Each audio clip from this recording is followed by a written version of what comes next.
बिस्मिल्लाहिर्रहमानिर्रहीम। अस्सलाम वालेकुम स्टूडेंट्स। अगर आप इस चैनल पर न्यू हैं तो प्लीज़ सब्सक्राइब करें मेरे चैनल को और बेल आइकॉन को प्रेस करें ताकि हमारी वीडियोस आप तक टाइम पे पहुंचती रहें। तो आज हमने पढ़ना है सेल डिवीज़न की टाइप्स।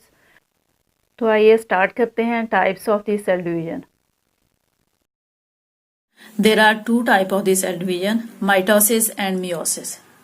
तो आज हम पढ़ेंगे माइटोसिस। माइटोसिस जो है वो छोटा सा टॉपिक है और बहुत इजी है। इसको अगर आप डायग्राम को अच्छे से समझ लें तो आप खुद से लिख सकते हैं। तो इसमें भी वही वाली स्टेजेस आनी है जो कि हमने पहले सेल डिवीजन में पढ़ी हैं। Mitosis is the process by which parent cells divide into two daughter cells. कि माइटोसिस वो डिवीजन है जिसमें पेरेंट सेल्स जो है वो टू डॉटर सेल में डिवाइड होते हैं और number of the chromosome same in the daughter cells as in the parent cells. के माइटोसिस वो डिवीजन है जिसमें पेरेंट सेल डिवाइड होके दो डॉटर सेल में जाते हैं और नंबर ऑफ क्रोमोसोम्स जो है वो जितने पेरेंट सेल में होते हैं उतने ही डॉटर सेल में होते हैं। ये नहीं कि एक सेल से पेरेंट सेल से दो डॉटर सेल बने हैं तो क्रोमोसोम आधे रह जाए। क्रोमोसोम आधे नहीं रहते। तो उसको हम देखेंगे कि ये क्रोमोसोम्स जो है सेल तो दो बन गए हैं, क्रोमोसोम आधे क्यों नहीं रहते, उसकी क्या वजह है।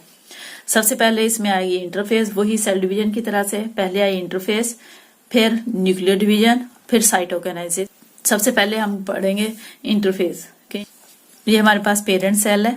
पेरेंट सेल्स जो है उसमें है ये सेंट्रियोल जो कि साइटोप्लाज्म के अंदर है। ये वाला हिस्सा जो है वो साइटोप्लाज्म है। ये जो है सेल मेम्ब्रेन है, सबसे बाहर वाली वॉल। उसके बाद ये वाली जो है इसे कहते हैं न्यूक्लियर मेम्ब्रेन, क्योंकि ये न्यूक्लियस है तो ये न्यूक्लियर मेम्ब्रेन है। ये इसके अंदर क्रोमोसोम्स है और ये वाला हिस्सा न्यूक्लियर मेम्ब्रेन और सेल मेम्ब्रेन के दरमियान वाला हिस्सा जो है ये है साइटोप्लाज्म।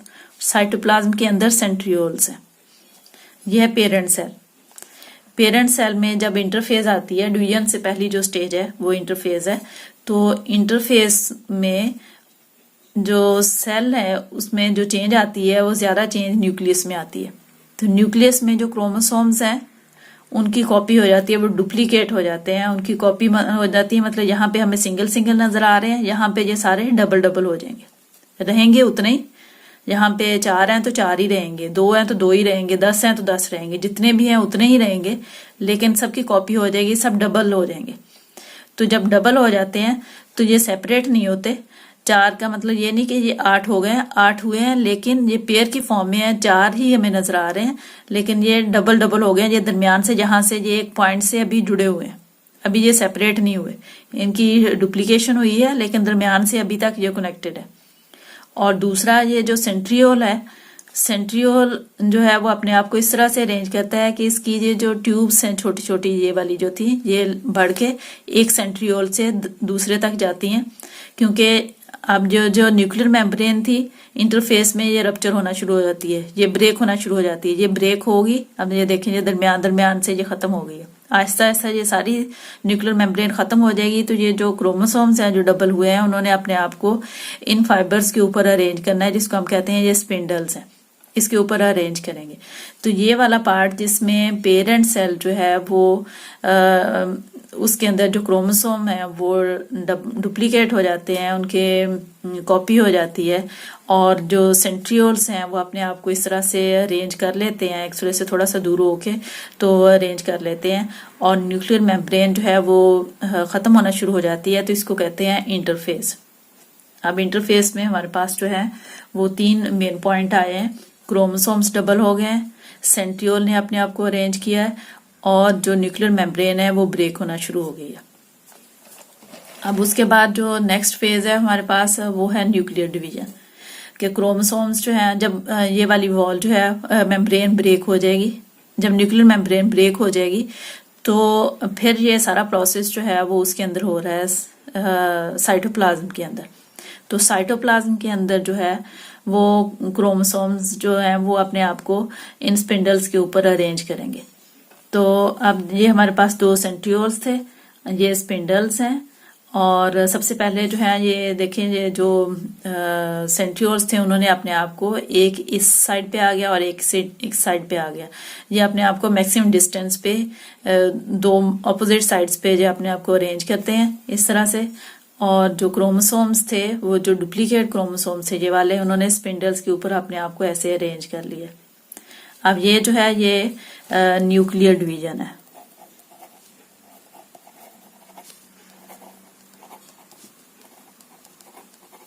ये यहाँ से ये दो आते हैं, ये न्यूक्लियर डिवीजन में ये दोनों आते हैं। तो यहाँ पे न्यूक्लियर डिवीजन में क्रोमोसोम्स की अरेंजमेंट, न्यूक्लियर डिवीजन में सेंट्रियोल की अरेंजमेंट, और जो क्रोमोसोम्स थे उनकी स्पिंडल्स के ऊपर जो है वो अरेंजमेंट है। और फिर न्यूक्लियर डिवीजन में ही क्रोमोसोम्स जो है जब स्पिंडल पे पहले अरेंज किया उन्होंने, उसके बाद ये दरमियान वाला हिस्सा था यहाँ से ये ब्रेक हो जाते हैं। एक हिस्सा ये वाला इधर ऊपर चला जाएगा, एक इधर नीचे आ जाएगा। तो सारे जो है वो दरमियान से ब्रेक होके तो आधे ऊपर चले जाते हैं, आधे नीचे चले जाते हैं। ये हमारे पास आ गई न्यूक्लियर डिवीजन। अब उसके बाद जो है वो आती है फिर साइटोकाइनेसिस। साइटोकाइनेसिस पहले न्यूक्लियर डिवीजन का पढ़ लेते हैं। When nucleus of the parent cell divides the set of the chromosomes are distributed equally in two daughter cells. कि जब न्यूक्लियस, ये पेरेंट सेल का न्यूक्लियस अब डिवाइड हो रहा है तो उसमें क्रोमोसोम्स जो है अपने आप को इक्वली डिस्ट्रीब्यूट करते हैं, एक जैसा डिस्ट्रीब्यूट करते हैं। आधे जो है वो ऊपर चले गए, आधे नीचे चले गए।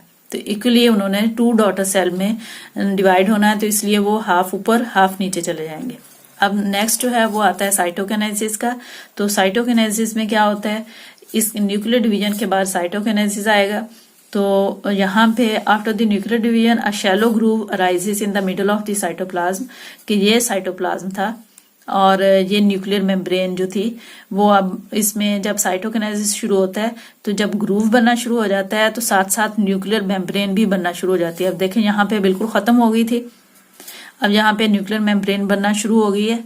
और आधे जो है ये क्रोमोसोम इधर चले गए हैं, आधे जो है वो इधर आ गए हैं, और ये ग्रूव जो है वो गहरा होता जाएगा। अब ये जो ग्रूव है जब गहरा होता जाएगा तो नेक्स्ट पॉइंट में क्या आएगा, we deepens further and divide the cell into 2 daughter cells each having a nucleus. और जब ये और डीप हो जाएगा तो डीप होने के बाद ये 2 हिस्सों में डिवाइड हो जाएंगे और ये पूरी जो है वो न्यूक्लियर मेम्ब्रेन ये बन जाएगी, इसकी भी और इसकी भी। ये न्यूक्लियर मेम्ब्रेन भी बन गई अब इनकी सेल की, और हर एक का अपना न्यूक्लियस है, एक एक सेंट्रियोल भी आ गया उनके पास, और नंबर ऑफ क्रोमोसोम्स भी उतने ही आ गए जितने के पेरेंट सेल में थे।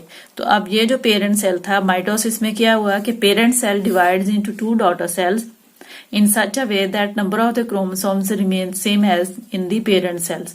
अब ये 1 से ये 2 बन गए हैं, इसमें ये डिफरेंट स्टेजेस आई हैं, लेकिन जब 1 से 2 बने हैं तो इनमें नंबर ऑफ क्रोमोसोम्स जो है वो सेम है। ये न्यूक्लियर मेम्ब्रेन भी इसकी बन गई है, सेंट्रियोल भी है, ये इसकी जो है वो सेल मेम्ब्रेन है, ये साइटोप्लाज्म है, ये जो है वो नंबर ऑफ क्रोमोसोम सेम है। तो इसको हम कहेंगे कि ये माइटोसिस है।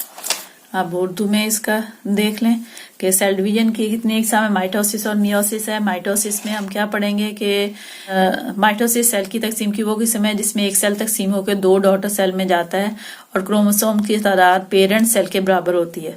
तो माइटोसिस की कितनी फेजेस हैं, 3 फेजेस हैं। इंटरफेस है, सबसे पहले इंटरफेस, इसके लिए इंटरफेस के लिए हम ये देखेंगे, ये पेरेंट सेल था, इसमें ये सेंट्रियोल है, ये उसका साइटोप्लाज्म है, ये न्यूक्लियर मेम्ब्रेन है, ये न्यूक्लियस के अंदर क्रोमोसोम्स हैं, ये सेल मेम्ब्रेन है। और अब इंटरफेस में क्या होगा कि सेंट्रियोल्स जो हैं वो, उनकी ये जो ट्यूब्स थी ये बड़ी हो गए। 2 सेंट्रियोल जो है वो अब एक दूसरे से थोड़ा सा डिस्टेंस पे जाएंगे, पहले एक दूसरे से दूर दूर हो जाएंगे। क्रोमोसोम्स जो है उनकी कॉपी हो जाएगी। यहाँ पे हमें सिंगल सिंगल नजर आ रहे थे, यहाँ पे डबल, लेकिन अभी तक वो जुड़े हुए हैं एक दूसरे के साथ, एक इस पॉइंट से सेपरेट नहीं हुए, लेकिन डबल हो गए। और न्यूक्लियर मेम्ब्रेन जो है वो ब्रेक होना शुरू हो गई है, कहीं कहीं से ये खत्म होना शुरू हो गई है। ये 3 अहम चेंजेस जो है इसमें आते हैं इंटरफेस में। इंटरफेस के बाद हमारे पास आती है न्यूक्लियर डिवीजन। न्यूक्लियर डिवीजन में इंटरफेस के बाद पेरेंट सेल का न्यूक्लियस तकसीम होता है और साथ ही जब पेरेंट सेल तकसीम होता है तो क्रोमोसोम्स जो है सबसे पहले अपने आप को अरेंज करते हैं। तो उसमें हम पहले ये देखेंगे उसमें कि ये हमारे पास जो है वो ये देखिए, पहले हमारे पास ये था इस तरह से, अभी न्यूक्लियर मेम्ब्रेन थी, ये इंटरफेस थी। तो इंटरफेस के बाद ये न्यूक्लियर मेम्ब्रेन खत्म हो जाएगी। न्यूक्लियर मेम्ब्रेन जब खत्म हो जाएगी तो ये जो क्रोमोसोम्स हैं इन्होंने अपने आप को स्पिंडल पे अरेंज कर लिया। ये सेंट्रियोल जो थे वो मैक्सिमम डिस्टेंस पे आ गए हैं, एक उस साइड पे चला गया और एक उस साइड पे, बिल्कुल ऐसे, ये देखें ऐसे हो गया।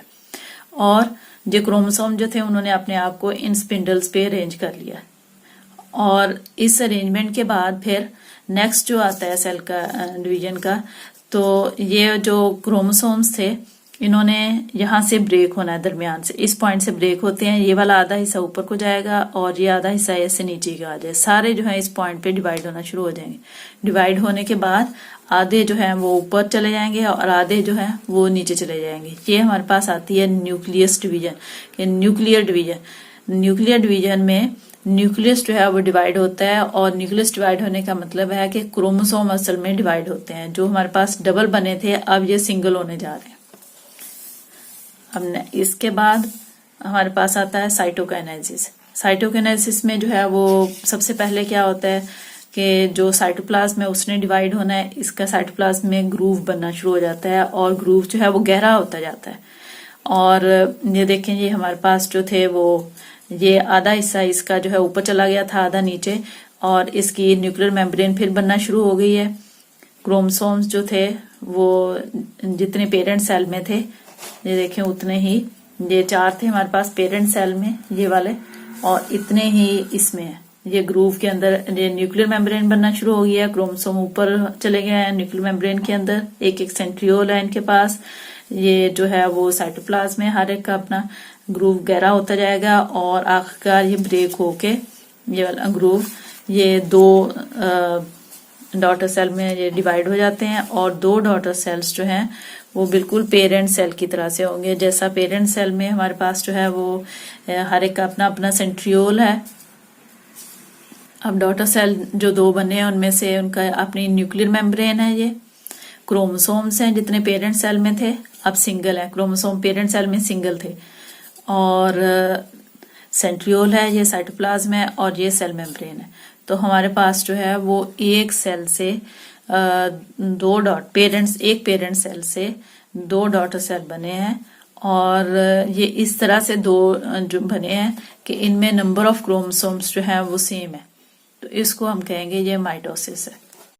अगर इस टॉपिक में से कोई कन्फ्यूजन हो, किसी को कोई पॉइंट समझ में ना आए, तो वो कमेंट बॉक्स में कमेंट कर सकता है। मैं उस पॉइंट को एक्सप्लेन करने की कोशिश करूँगी। और नेक्स्ट टाइम हम पढ़ेंगे मियोसिस। और इसके साथ ही इजाज़त दें। दुआ में याद रखना। अल्लाह हाफ़िज़।